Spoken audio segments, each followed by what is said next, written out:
welcome to Comic Tropes. I'm your host, Chris. This is a special bonus episode I'm making. I'm not really analyzing the techniques of any specific creator. Instead, I wanted to talk to you about all the times Batman has killed someone. Now, these days, if you read a Batman comic, he has a pretty strict no-kill rule. But when he debuted, he had no such compunctions about it. And even as he evolved and eventually adopted that rule, he gave himself a lot of exceptions. So over the vast course of Batman's history, there's probably a lot of times he's killed. I'm trying to be as comprehensive as possible, but keeping in mind the extreme breadth of his history, I may miss a few. Feel free to leave those in the comments. Without any further ado, let's talk about all the times Batman has killed someone. In his very first appearance, Detective Comics number 27, Batman punches a crook, then just kind of watches him fall into a vat of acid. Then he says, "A fitting end for his kind." In the next issue, number 28, Batman defends himself by tossing a guy off a roof. Now, you might be thinking, well, hey, maybe he survived. Well, no. This panel kind of clears that up. That Batman certainly fixed us. Ricky is dead. In issue 29, Batman just sneaks up behind a henchman and breaks his neck with some rope. Now that's premeditated. In Detective Comics number 30, he killed somebody by snapping his neck, but hey, he was a dirty Russian. It's pretty grisly as it reads, "There is a sickening snap as the Cossack's neck breaks under the mighty pressure of the Batman's foot." Here we see Batman shooting a guy while he sleeps, but apparently the guy was a vampire. Does shooting a sleeping vampire kill it? It does now. In Detective Comics number 33, Batman goes after an evil dictator. He blows up his henchmen at the warehouse, more henchmen when he blows up their blimp, and finally, he chokes out the dictator guy, Kruger, and lets him crash his plane. Now we're at Detective Comics number 34, and Batman seems to have perfected his go-to move. Knock out the criminal in a moving vehicle, then leave them to die in the crash. In issue 35, Batman kicks one henchman into a sword, and then later just knocks the crime boss out of a window. At this point, the police should probably start to be concerned that a citizen is killing off people without their constitutional right to a fair trial. In issue 37, Batman punches the bad guy into a sword stuck in a door, impaling the guy by his neck. Batman is either insanely skilled and ruthless, or incompetent and lucky. In Batman issue number 1, Batman guns down Hugo Strange's henchmen. When one of them survives, Batman ropes him up by the neck and hangs him from his Batplane.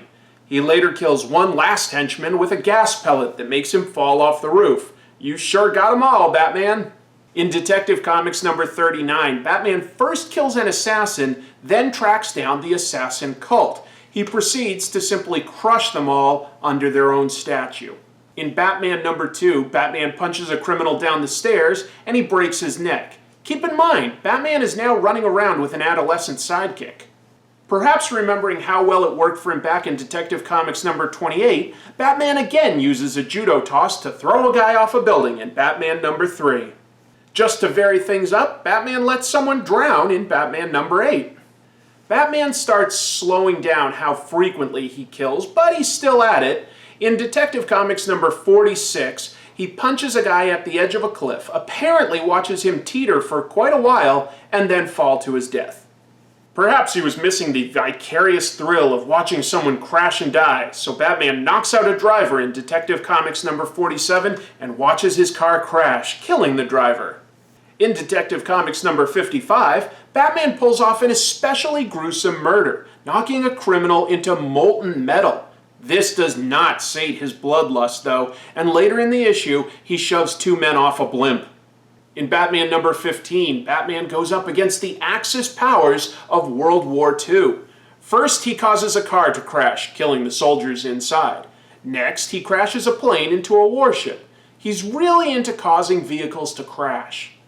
As best as I can tell, Batman takes quite a hiatus from killing at this point. He doesn't seem to have any kills from 1943 until 1969's Brave and the Bold number 84. In that issue, Bruce Wayne goes on an undercover assignment with Sergeant Rock and Easy Company to take out some leftover Nazis. Bruce first throws a grenade into an airplane and later explodes a bridge, killing the entire Nazi platoon. In Batman number 221, Batman uses his second favorite move, judo tossing a guy off a ledge. To make it extra special, he tosses the villain in front of a killer lamb. In Brave and the Bold number 90, Batman knocks a guy out and tosses him into the ocean to drown. Then he thinks to himself how he sure hasn't lost his touch. No, Batman, you've still got it.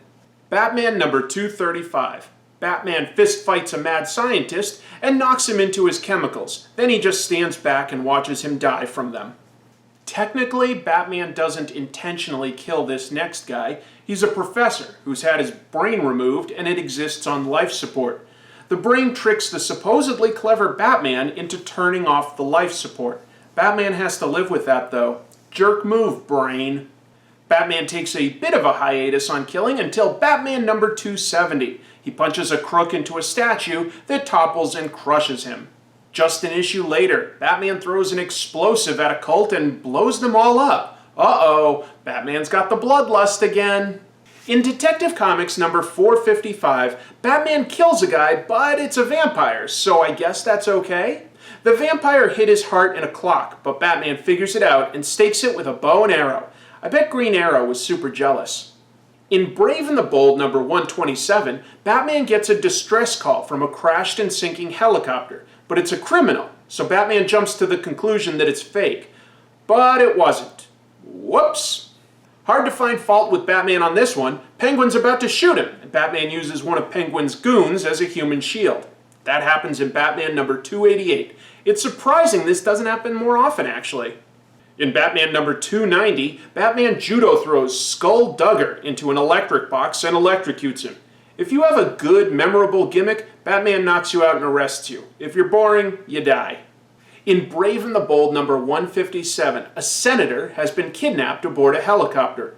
Batman keeps poking his face in various windows, causing the pilot to shoot until he shoots the controls and crashes. Batman saves the senator, but not the pilot. Hope you had fun with that one, Batman. Batman fights a guy who calls himself the Snowman in Batman number 337. Batman stuns him with a flare, and the guy falls off a cliff to his death. Then Batman has the gall to muse that the guy would definitely know that Batman had a flare, and probably wanted that to happen. Yeah, I'm not so sure on that one. Brave and the Bold number 159 is a weird story about Ra's al Ghul inventing a glass wall that turns you into crystal if you touch it. Batman learns of this and still tosses one of the henchmen into the wall, killing him.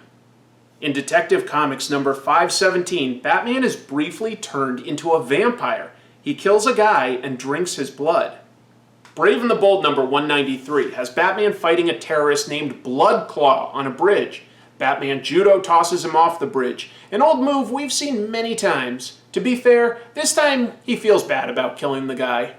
Batman has never had a problem killing vampires, which is extra weird since he was turned into one and cured not that long ago. Nevertheless, he stakes one in Brave and the Bold number 195 without worrying about it. This next one isn't a kill, but it could have been. Batman catches Joe Chill, the man who killed his parents.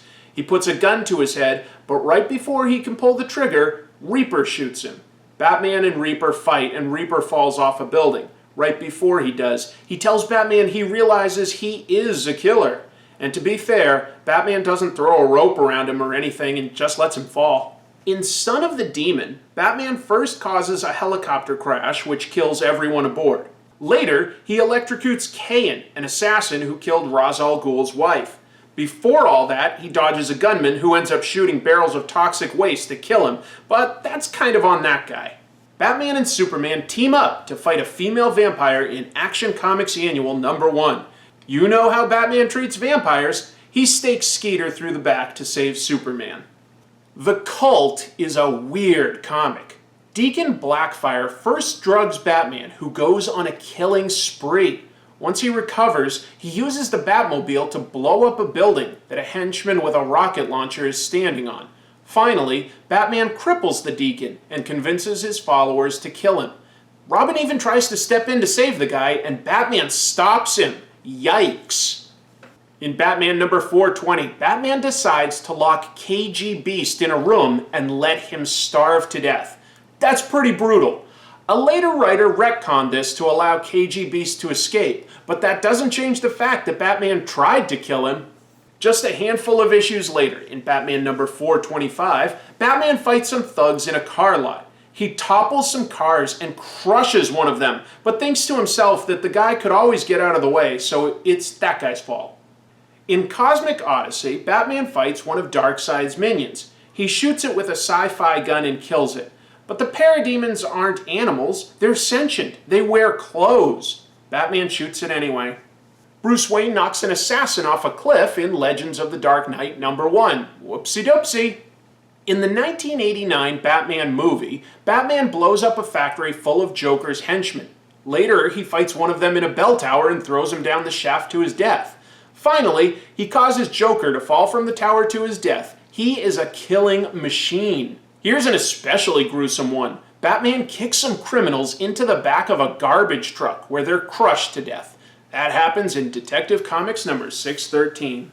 The time traveler Wave Rider visits the future in Detective Comics Annual number 4. Batman kills Ra's al Ghul, but he knows Talia will put him in the Lazarus pit and revive him, so he returns to finish him off. But it went wrong.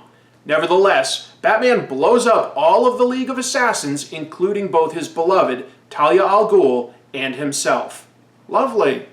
In the 1992 movie Batman Returns, Batman intentionally kills 3 people. He kills 2 of the Red Triangle Circus gang at the beginning of the movie, one by attaching a bomb to him and knocking him into a basement, and another by burning him alive with the Batmobile's jets. At the end of the movie, he releases a bunch of bats to distract and scare Penguin, who backs up and falls to his death. And finally, in 2016, in the movie Batman v Superman: Dawn of Justice, Batman kills at least 21 henchmen. He's got a lot of bloodlust in that one. So basically, don't get on the wrong side of Batman. He may look like a superhero, he may sound like a superhero, but he's gonna kill you. Especially if you're a vampire. Alright, keep reading comics!